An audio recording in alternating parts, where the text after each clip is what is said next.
Good evening, everyone. Thank you for either watching this video or attending this meeting.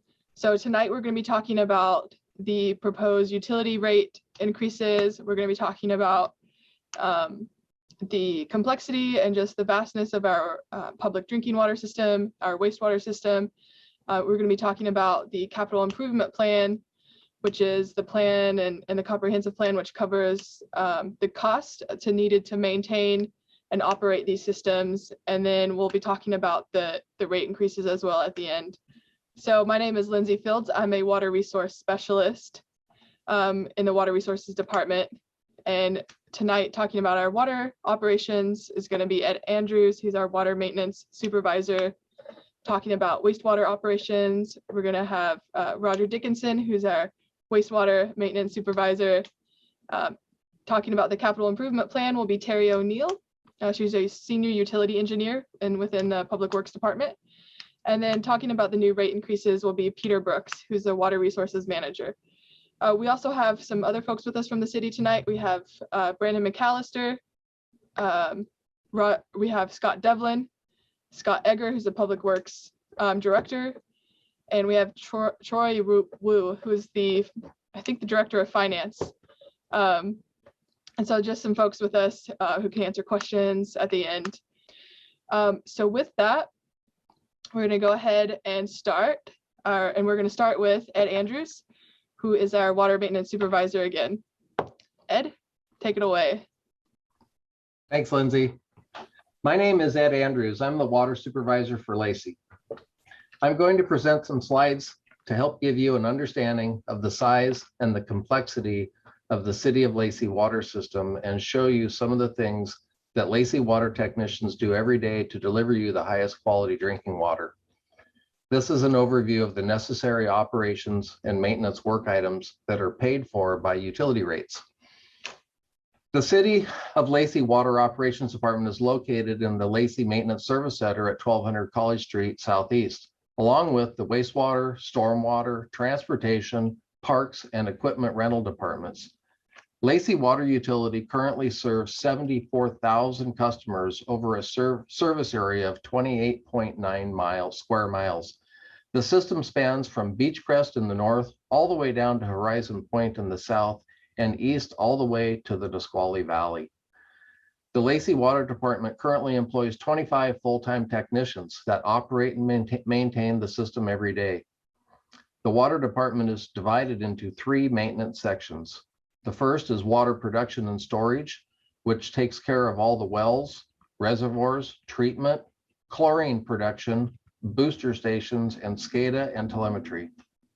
The second is water distribution, which takes care of all the preventative maintenance tasks associated with the distribution system, such as water line flushing or cleaning, leak detection, valve exercising and maintenance, hydrant exercising and maintenance, customer response, utility locating, water source meter calibration, and construction project review and assistance.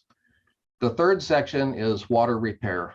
These crews perform all of the water meter repairs, service line and mainline repairs, air release and blow off maintenance, small construction projects, and connections for new customer services, as well as customer response.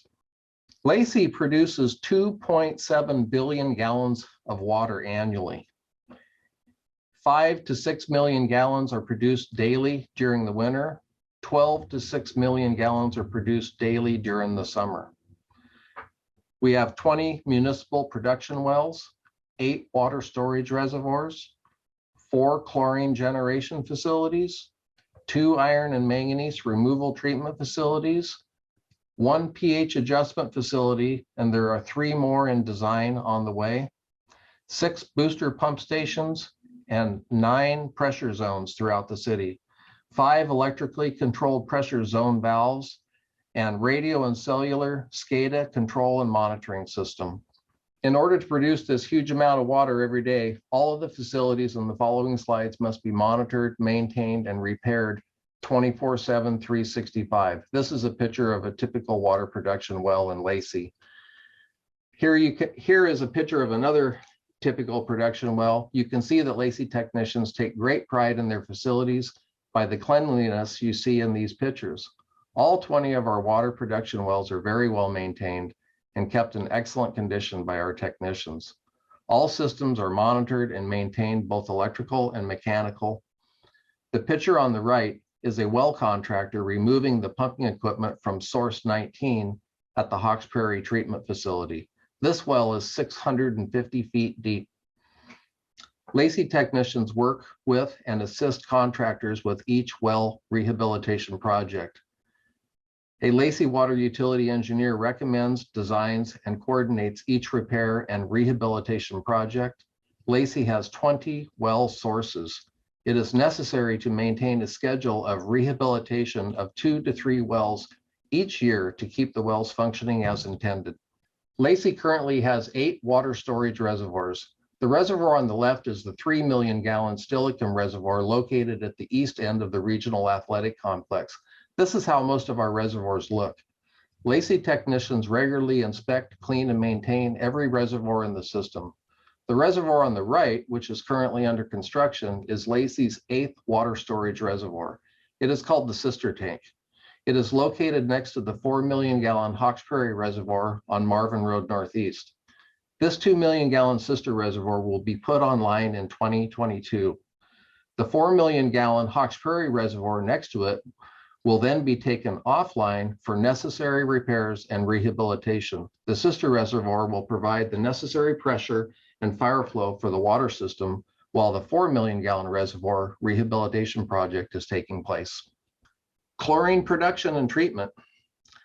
Lacey was required by Department of Health to begin chlorination of the water system in 2005. This added a huge level of complexity to an already complex water system that contains 20 wells. Rather than purchase 12.5% sodium hypochlorite from a supplier or install chlorine gas equipment at all of the wells, both of which are hazardous to employees to handle, Lacey chose to produce much safer and economical 0.8% chlorine by installing 4 on-site chlorine generation facilities. We now make our own chlorine for disinfection of the water system.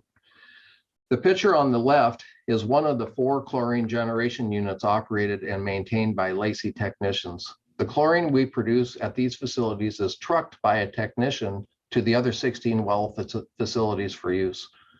Chlorine storage tanks and pumping equipment is located at each well site. Technicians constantly monitor, adjust, and maintain this equipment to keep everything running perfectly. The picture on the right, some of Lacey's well water comes from very deep aquifers, which contain more dissolved minerals than shallower well aquifers.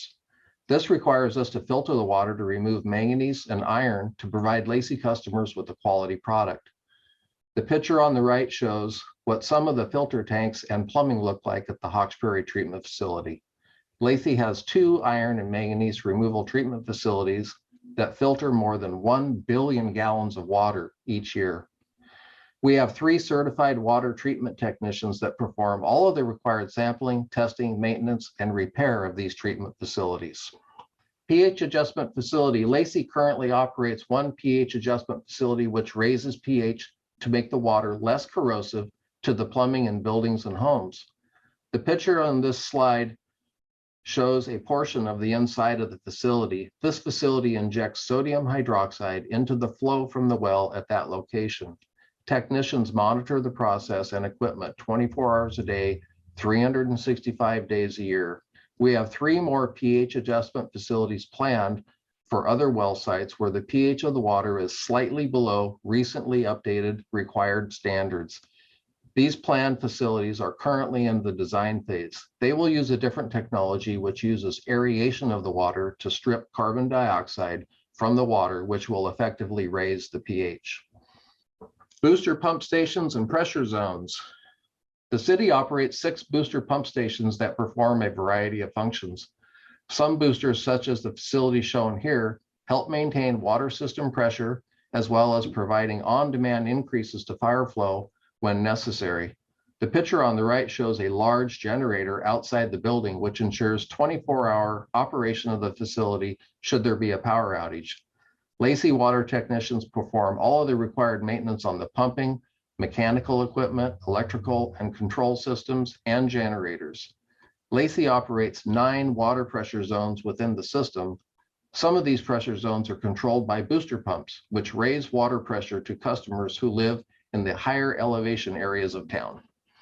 Electrical control, SCADA, and telemetry. Lacey has 3 electrical control technicians that monitor, maintain, and repair all of the electrical equipment at all of the wells, reservoirs, treatment plants, booster pump stations, pressure zone valves. Electrical and control system maintenance is critical to keep everything running smoothly. Pictured on the right is one of our control technicians working in an electrical control panel at one of our treatment plants. The picture on the left is just one of hundreds of screens in our SCADA system. SCADA stands for Supervisory Control and Data Acquisition.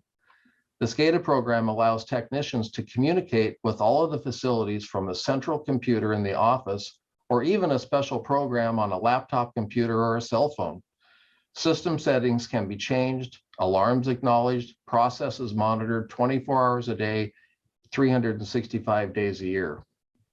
The telemetry is the communication piece between the facilities and the SCADA computer.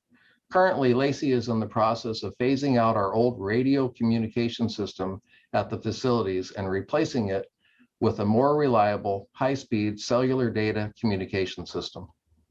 Water repair. Lacey's distribution system is large.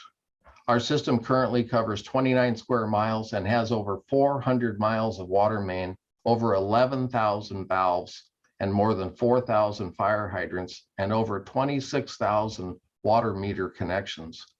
2 water repair crews perform all of the main line and service line repairs, new meter connections, meter box replacements, replumbing of old meter services, hydrant repair and replacement, and many other underground repairs and special projects. All of the underground work is done by these 2 crews. The picture on the right is a typical water main intersection under the roadway showing the valves. When you're driving and you see round metal valve box lids in the roadway, this is what it looks like underground. These 11,000 valves help us control the flow of water for maintenance and emergency repairs. Water distribution. Many other water distribution system technicians perform a wide range of preventative maintenance actions on the system each day, such as fire hydrant inspection and maintenance. Every Lacey fire hydrant is inspected yearly to ensure they are ready for use. In the summer, hundreds of hydrants are also painted each year. We cut grass, trim bushes and trees, and make sure there are no obstructions around the hydrants. A specially trained technician also performs water line leak detection year-round to find, prevent, and repair unnecessary water loss in the system. Valve maintenance technicians exercise more than 3,000 valves each year to ensure valves function properly and to identify any problems and make repairs. Water line flushing crews perform annual water line flushing and service line flushing to remove mineral sediments from the mains to help provide optimum water quality to our customers. Lacey technicians also respond to more than 5,000 requests for utility locating each year. Lacey water technicians also provide a wide range of assistance on city and developer construction projects to ensure that all phases of design and construction are built to standards and function as designed when completed. And finally, our very knowledgeable Lacey technicians always provide quick response to all customer concerns, questions, and requests for assistance. I hope you have enjoyed this water presentation tonight, and please remember the next time you turn on your faucet that all of these things you have just learned about must happen and are critical in order to provide you the highest quality, safe drinking water. Thank you. Thank you, Ed. Really appreciate all of that information. Next, we're going to have Roger Dickinson, our wastewater maintenance supervisor, talk about our wastewater operations. Good evening. And as Lindsay mentioned, my name is Roger Dickinson. I am the wastewater supervisor. As Ed mentioned earlier, this will be an overview of the necessary operation and maintenance items that are paid by utility rates. The wastewater department currently employs 15 full-time technicians and is divided into 3 maintenance sections. Wastewater facilities, that takes care of all of our 48 lift stations, our odor control facilities, and on-site and portable generators. The wastewater mains, they take care of the collection system. And the wastewater step and grinder maintenance team takes care of our 3,700 step systems and our 220 grinders. The city of Lacey conveys and collects 1.5 billion gallons of sewer annually. We also collect 4 million gallons of sewer daily. 80,000 gallons of odor control product are used annually. We own and maintain 48 sewer lift stations. We have 55 auxiliary generators. 46 of those are for the lift station. Then we also own and maintain City Hall, animal control, 2 at operations buildings, the West Side Booster Station, Hawks Prairie Water Treatment Facility, and we have 4 portable generators. We also own and maintain 7 odor control injection sites, 3 odor control soil beds, and a radio cellular SCADA monitoring system, as Ed mentioned. Lift stations have a 20 to 25 year life cycle and need to be rehabilitated and replaced. Average rehabilitation cost per lift station is $1.6 million. As mentioned, we have currently 48 lift stations that will need some type of design, engineering, rehabilitation performed in the following years.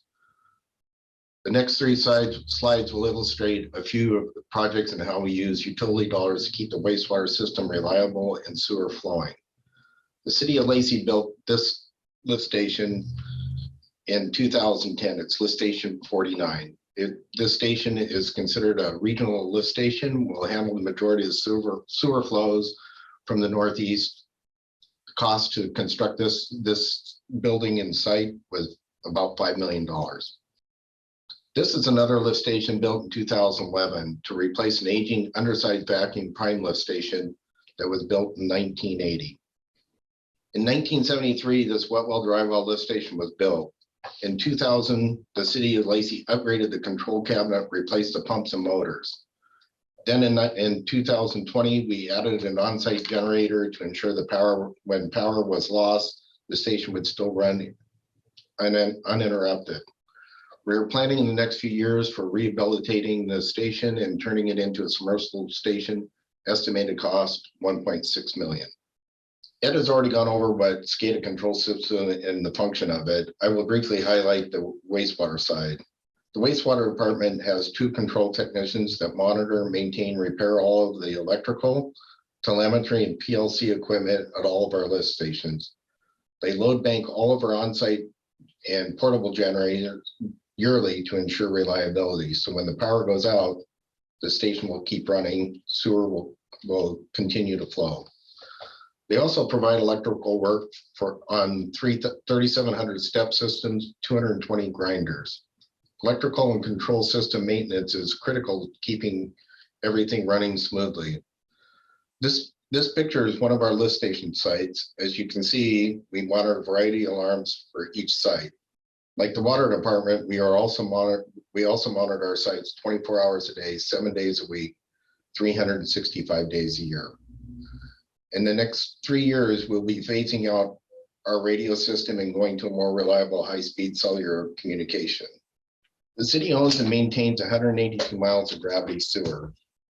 Along with that, 10 miles of sewer force main, 4,050 manholes, 690 cleanouts, and we have 19,700 sewer accounts.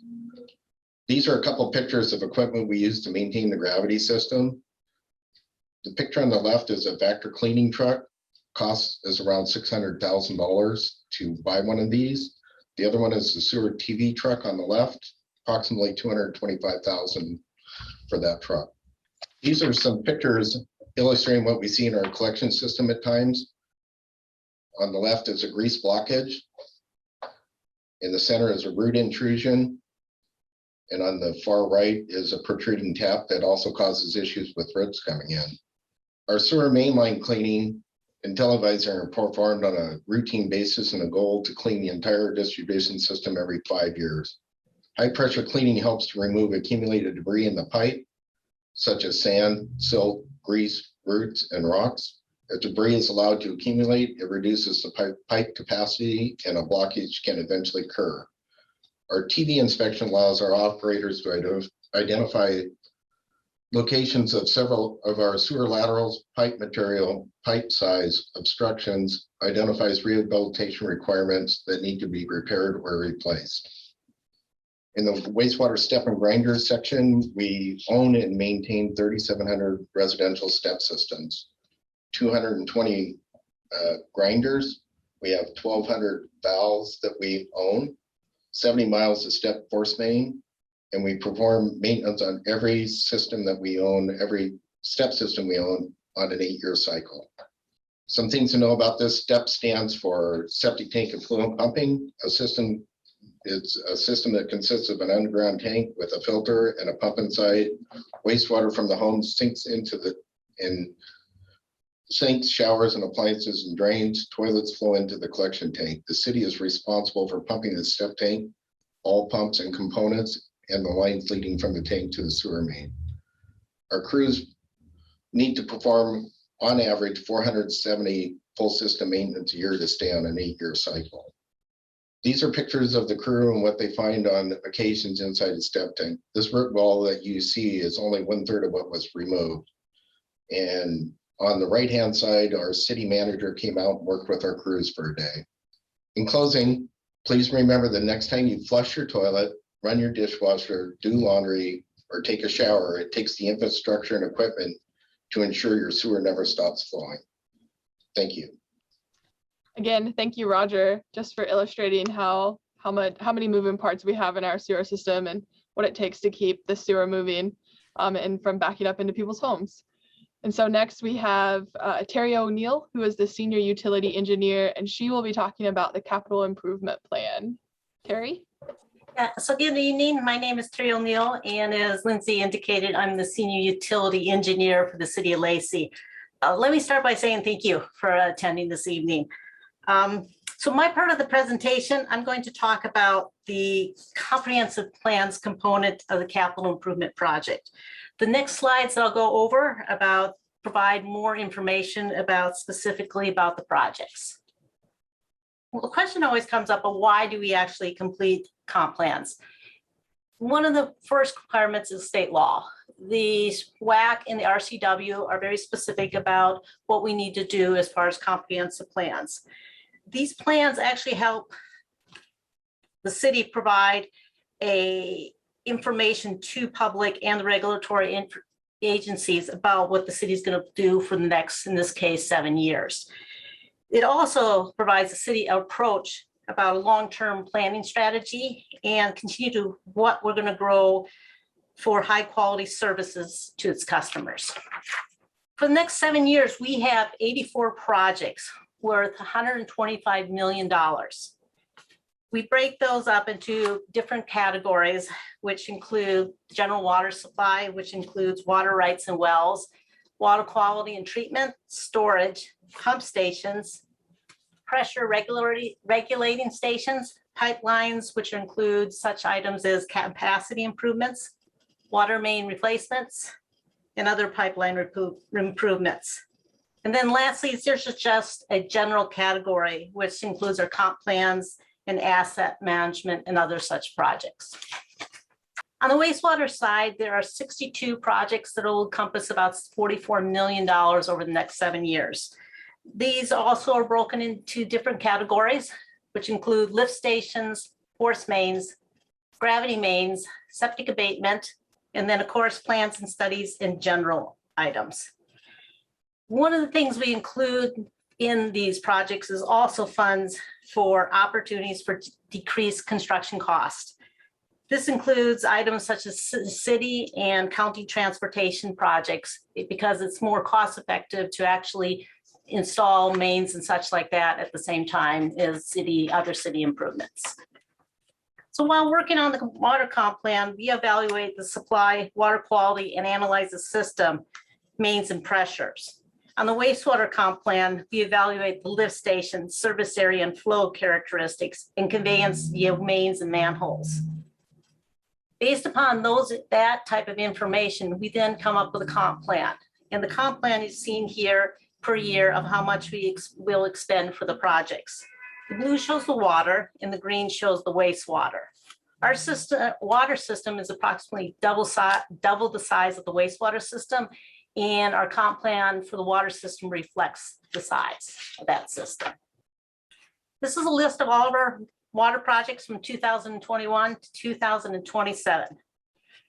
These projects, as you can see, are listed by water rights, wells, water quality and treatment and such. Instead of touching on each one of these projects, I will talk about the top 4 projects for water. A well rehab program is going to cost about $4.5 million. We have 20 wells and 6 more will be drilled in the next 8 years. These 20 wells pump from a depth anywhere from 50 to 600 feet. And they need to be scrubbed, cleaned, and other rehab type of techniques to continue to produce water. Otherwise, we would need to replace the wells earlier, which is costly. Property may need to be needed often areas with limited available property. We need to construct and drill a new well, construct new treatment facilities and other items, depending upon the facility. Another project is a MADRONA pH adjustment. The MADRONA well field has 3 wells that provide water to the majority of the water system.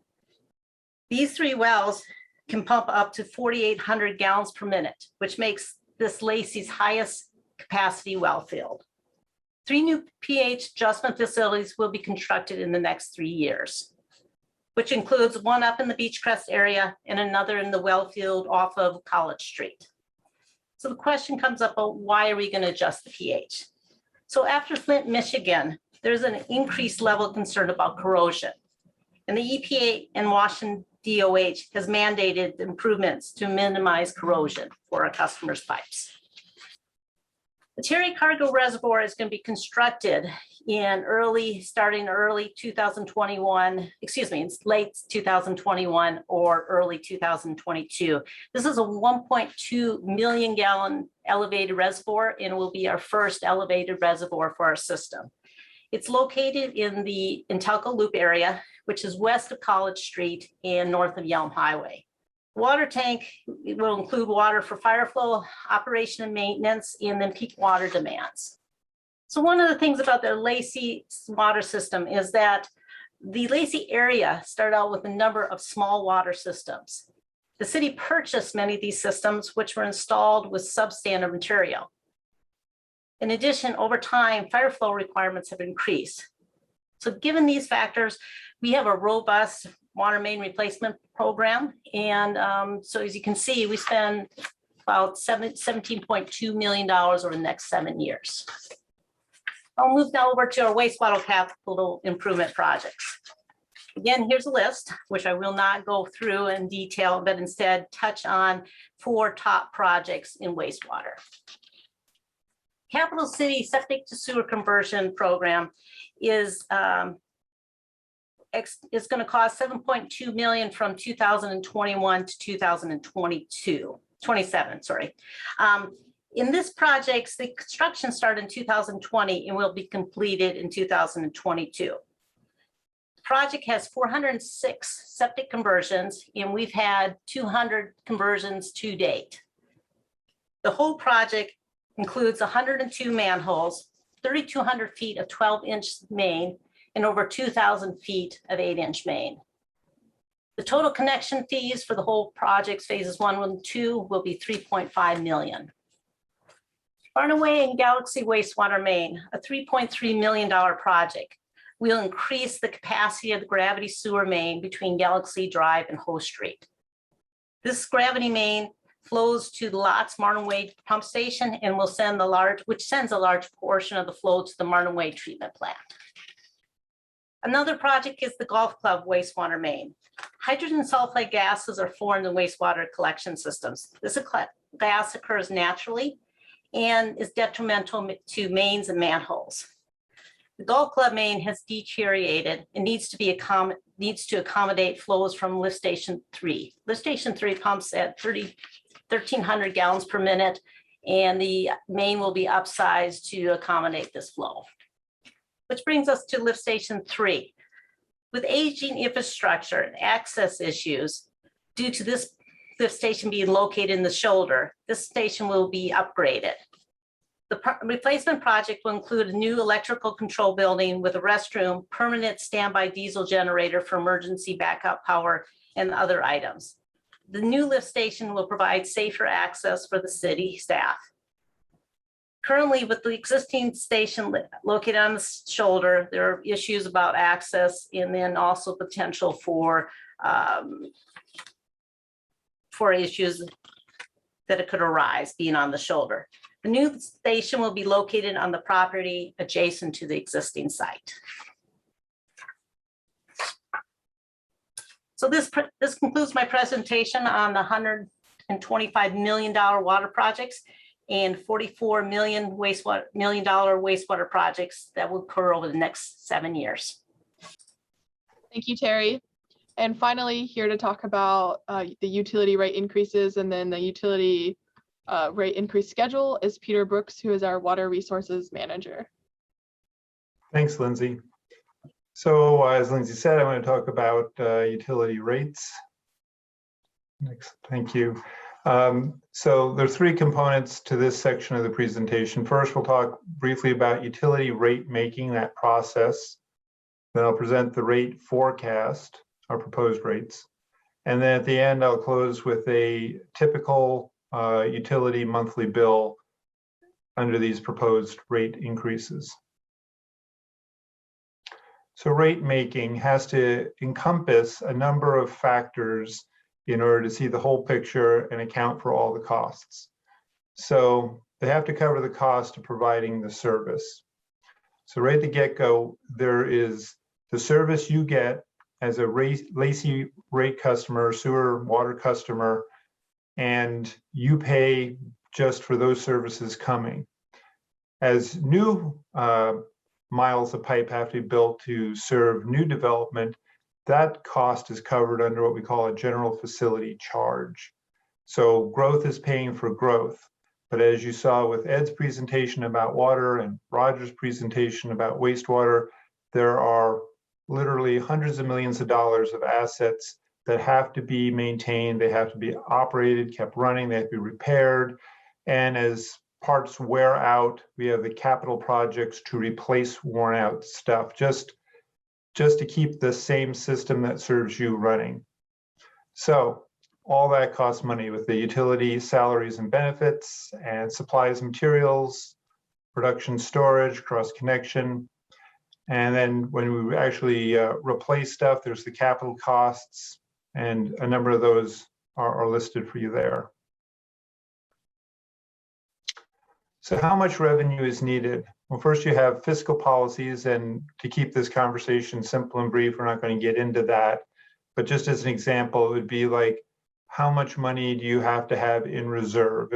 If some projects popped up suddenly, or you had to repair something because maybe there was a minor earthquake and there was damages that wasn't foreseen, you have to have the capital to address that immediately. So you set a policy about how much reserve capital you have.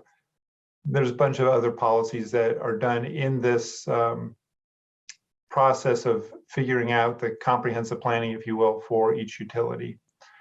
Then you have to forecast your O&M costs. So you look in the past and you know what that was, but you know inflation is a reality.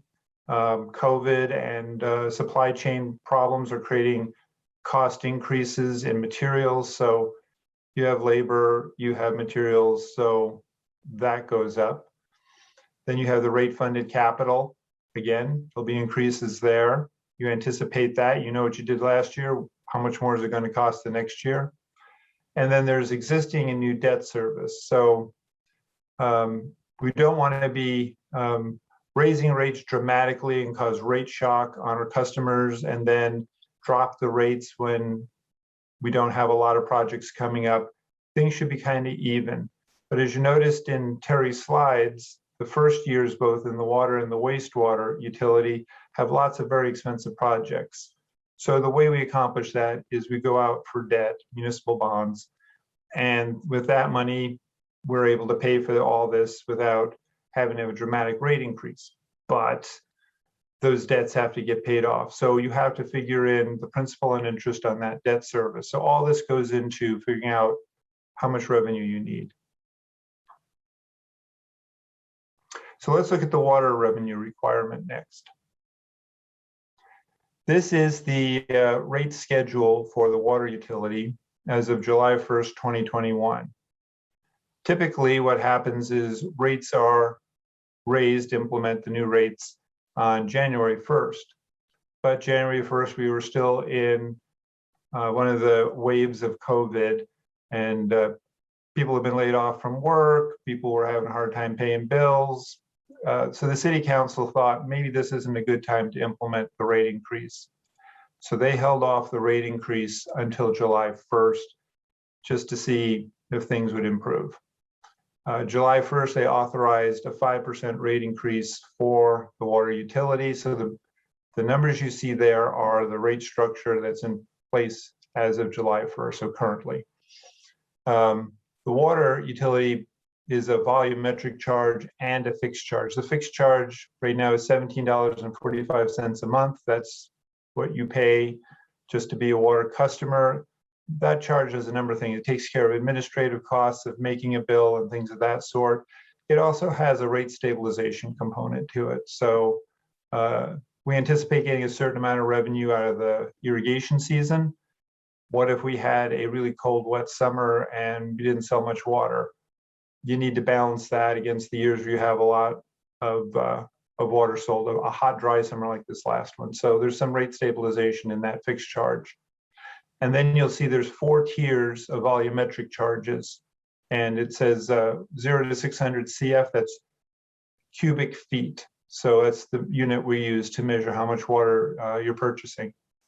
So since everybody needs in that 0 to 600, that's washing dishes, taking showers, flushing toilets, things of this sort, that rate is low because you can't conserve too much with regard to that water. You just need a certain amount. So we make that as affordable as possible. The second tier, you'll see the rate goes up some more because maybe for smaller households, we're getting into some discretionary water.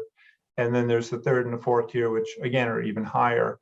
And that generally for most families is going to be summertime irrigation, which we're trying to discourage doing a lot of that because that's water you only need for a few weeks out of the year, but you have to build the whole system to be sized to be able to provide that. So you need extra reservoirs, you need bigger pipes, more pumps, lots of wells, all of that to meet a few weeks of demand. That's very expensive, so it needs to be reflected in the rate schedule.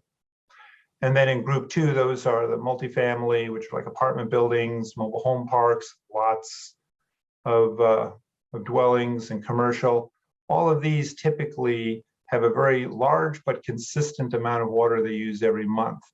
Therefore, since they don't put a demand for a peaking in the summertime irrigation season, they only operate within 2 thresholds or 2 tiers of the rate structure.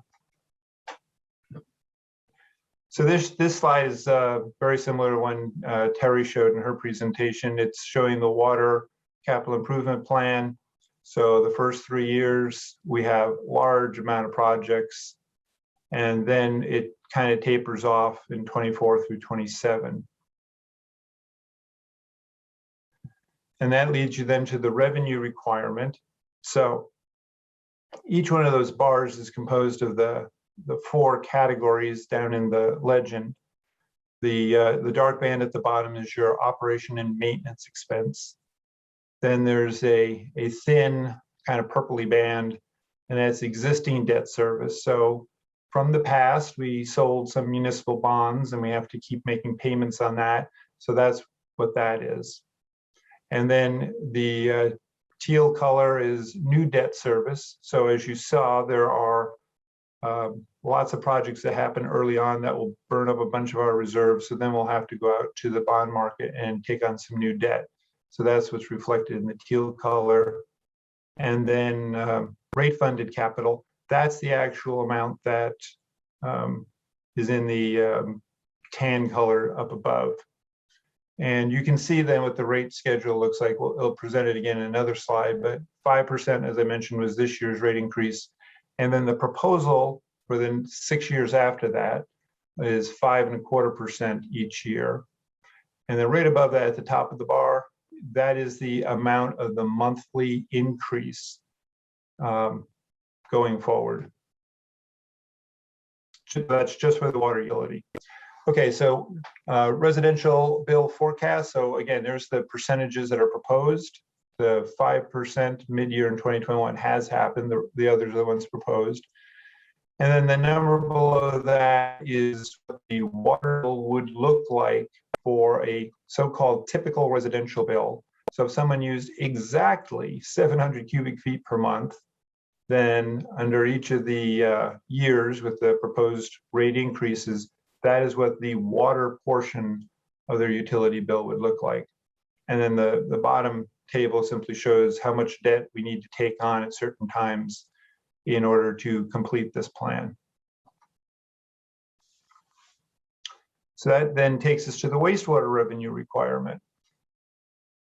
So here's the rate schedule for wastewater. Wastewater is not volumetric. It's just a set monthly fee or bill for that utility. So for residential, which is vast majority of our connections, it's $23.04 a month for sewer service from Lacey. So that's what we call the local wastewater charge. So as you remember from Roger's presentation, Lacey collects the wastewater, lets it flow by gravity until it can't anymore. Then we use a lift station to pump it up and push it further down, get it over the hill. Eventually it flows downhill to the Lot Clean Water Alliance, and they are responsible for treating wastewater in the north part of Thurston County. And so then there's a lot charge. So because they aren't just collecting, they are treating wastewater, which is a very expensive endeavor. Their residential bill per month is $42.23 currently. And then filling in is the other categories, rate categories we have in our table. Here is the similar slide to what Terry showed for wastewater. So you can see $10 million this year, then a couple of years of $8 million in anticipated projects, and then it tapers off. And that leads you to revenue requirements. It's the same categories we talked about before, so I won't explain those. You can see the rates. It was a 5% in wastewater also this year. Going forward in 2022 through 2027, it'll be 9.5% per year. That's what's being proposed. And then above those numbers is what that will mean in terms of an increase in the wastewater bill. So then looking at the wastewater bill as an entirety, so the Lacey portion and the lot portion, and we don't control lots rate increases ourselves. So in this example, in this table, I've used their historical for the last several years. They've gone a rate increase of 3% each year. So that's what I projected out here.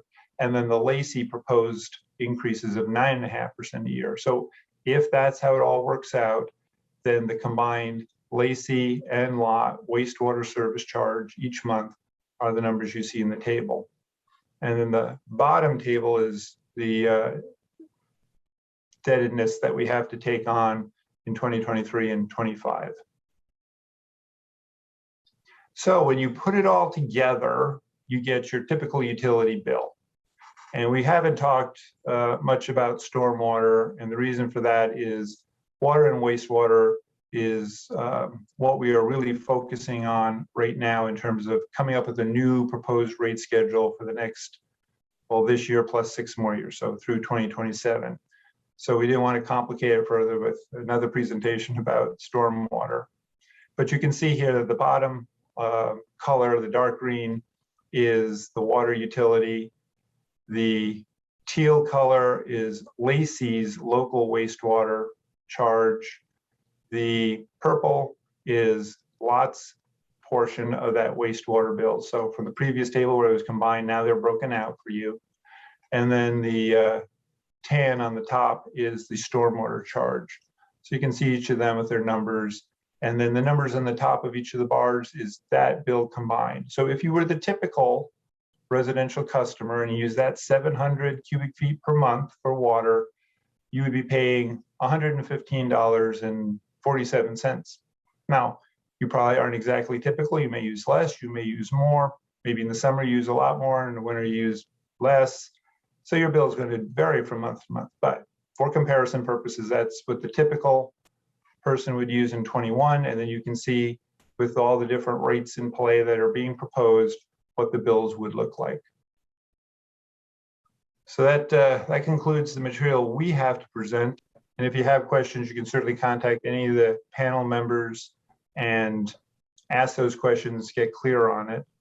And if you, in spite of what we've shown you, how expensive this is, think that the rate increases aren't appropriate, each year at the budget time, the city council actually has a budget hearing. And that would be the time and place if you wanted to say, that seems like a lot of money. That's when you would talk to your elected folks and express your opinion on that.